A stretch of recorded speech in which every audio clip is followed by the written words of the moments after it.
This is your savior? This is who you were relying on to stop the Titanic from sinking? This is who you are using to promote your struggling network? This is who you're sending out to make appearances on Bill Maher, Stephen Colbert? This is who CNN is claiming is a rising star?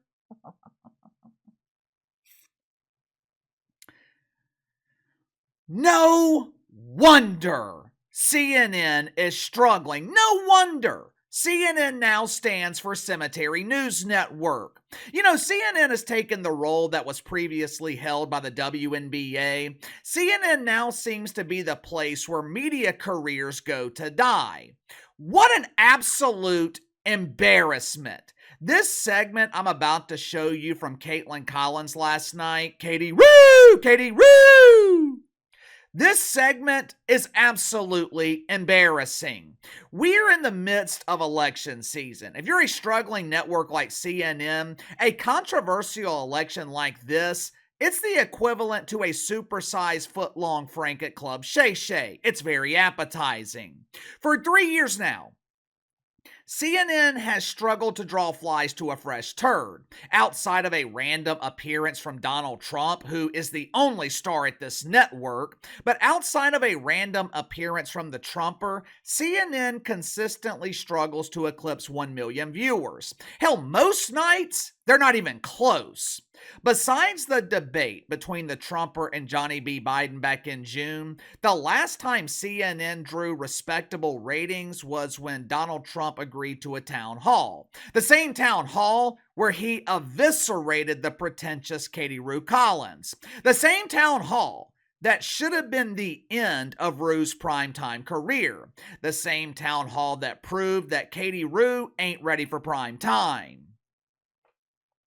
For the better part of the last 3 years, CNN has struggled to maintain their audience. And one of the biggest reasons for that is one of their primetime hosts, the show that occupies prime real estate, the show that leads into their other primetime programs, The Source with Katie Roo. Now, there's a variety of reasons as to why Kaitlan Collins continues to struggle. A complete lack of charisma. If CNN broadcasts the show on mute, The Roo, she could be the #1 show in cable news. But as soon as she opens the yapper, her complete lack of charisma is fully displayed. Another reason that The Roo struggles is her obvious bias. Now, CNN is supposed to be...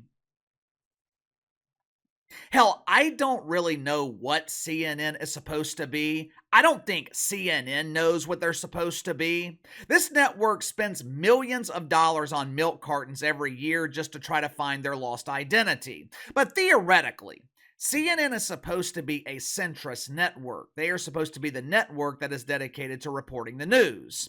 Problem is, Kaitlan Collins presents the news with a clear bias. Now, in her defense, she is not the only one, but she is the only one that CNN promotes as the face of the network. I'm about to show you another reason that Kaitlan Collins continues to struggle. But before we get to that, let's go and get to the sponsor for today's video, my good friends over at Fluffernoggin. As you guys know, I am not a big snacker, but if there's one time of year where I do snack more than others, it's during football season. One of my favorite snacks to eat while I'm watching NFL Red Zone on Sunday afternoons, beef jerky. Problem is, a lot of beef jerky, it tastes like you were biting into a flat tire. Good news is, I no longer have that problem because I started buying gourmet craft beef jerky from Fluffernoggin. Now, you're probably thinking, what the hell is a Fluffernoggin? Fluffernoggin is gourmet beef jerky that is made with 100% organic brisket right here in the USA. You don't have to worry about consuming foreign cows. All these cows, they are homegrown. Each recipe from Fluffernoggin, it is handcrafted with the perfect amount of seasoning. First beef jerky I have ever tasted that literally melts in your mouth. Fluffernoggin comes in a variety of flavors: mango habanero, Korean barbecue. They've even got a flavor called Carolina Reaper for those looking for serious heat. Or if you're like me, You'll go with my newest favorite flavor, sea salt and honey pepper. Fluffernoggins running a special right now where you can get 5 bags for $50 along with free shipping. So click the link in the description below. Use my promo code BTL at checkout and get your first 5 bags of Fluffernoggin today. Last night, The Roo, she invited Maggie Haberman on her primetime dump. Well, KC, who in the hell is Michael Lieberman? Maggie is the White House correspondent for the New York Times, and she collects woke welfare from CNN as an analyst. What does she analyze? Well, last night, she was analyzing the dance moves in the musical playlist of Donald Trump. Why is that important?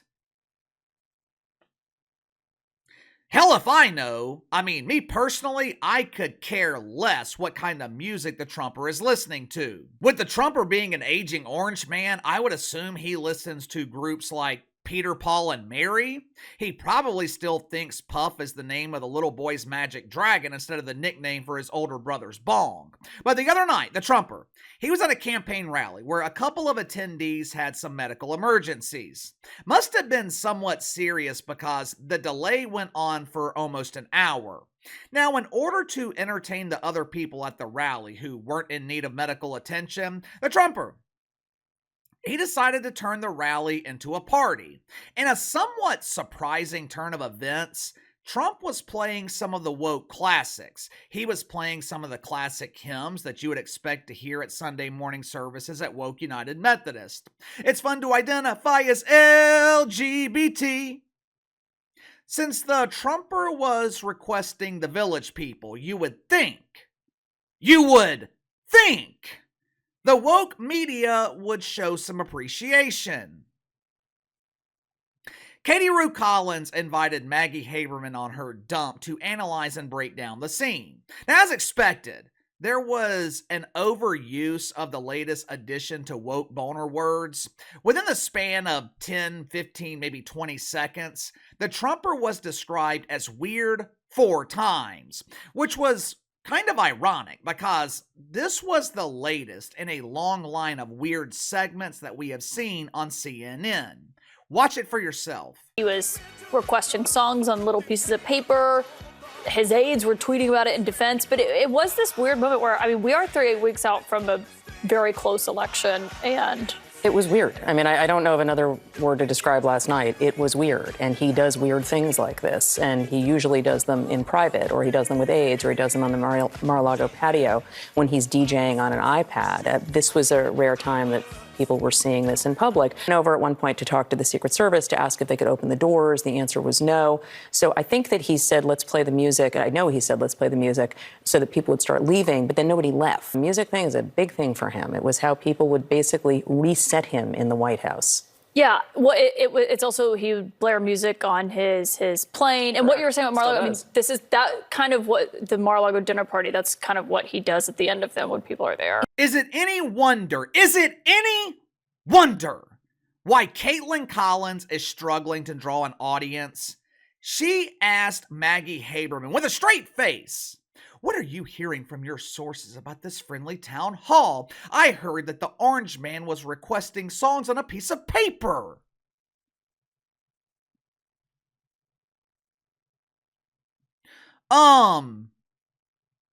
Who fucking cares?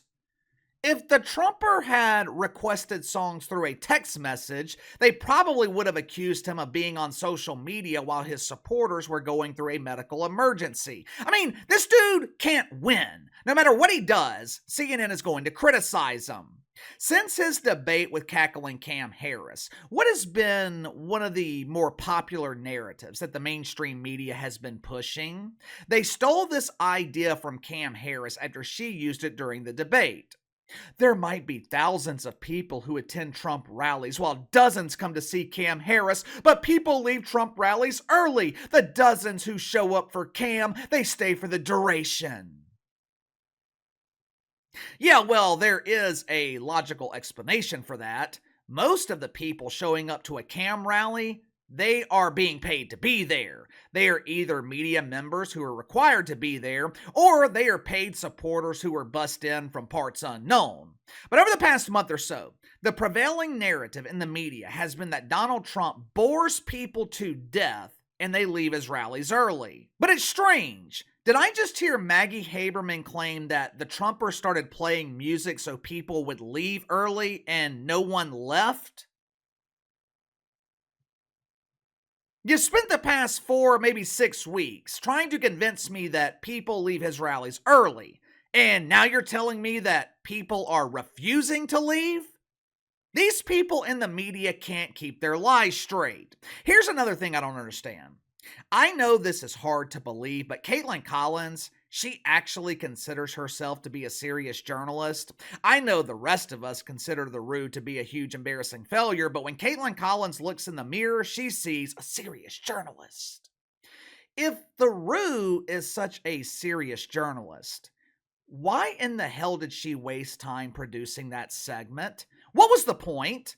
Someone please explain to me what the point of that segment was, besides pushing the narrative that Donnie is weird.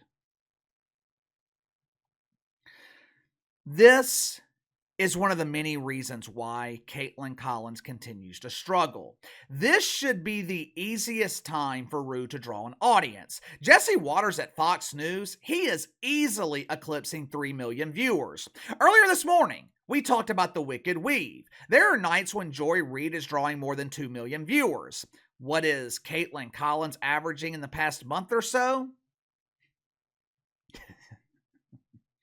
794,000.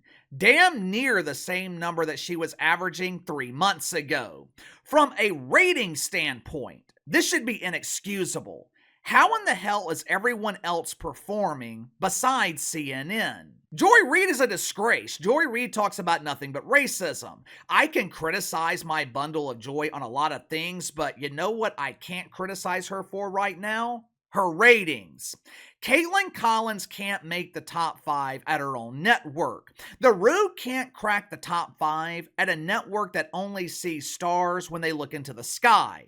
Listen to who is beating the Rue in the ratings at CNN. Aaron Burnett, Jake the Bongo Tapper, Wolf Blitzer, woof, woof, woof, Andy Cooper. This is your big star? Something called CNN Films is also beating the Rue in the ratings. And this is your big star? This is who you are relying on to save your primetime lineup and your network? CNN would be better off broadcasting an armless juggler. At least that would be entertaining to watch. Give me your thoughts on this. Kaitlan Collins produces one of the most useless segments in cable news. They were literally breaking down the Trumper's music selection and his dance moves. They were analyzing how he passed notes, telling which songs he wanted to play. This is who CNN is promoting as their star. If the Rue is a star, why can't she draw an audience? You tell me. Sound off in the comments below. Like, subscribe, share the video. Appreciate your support. Best way to contact me is by email at btlkc84@gmail.com. See you guys tomorrow.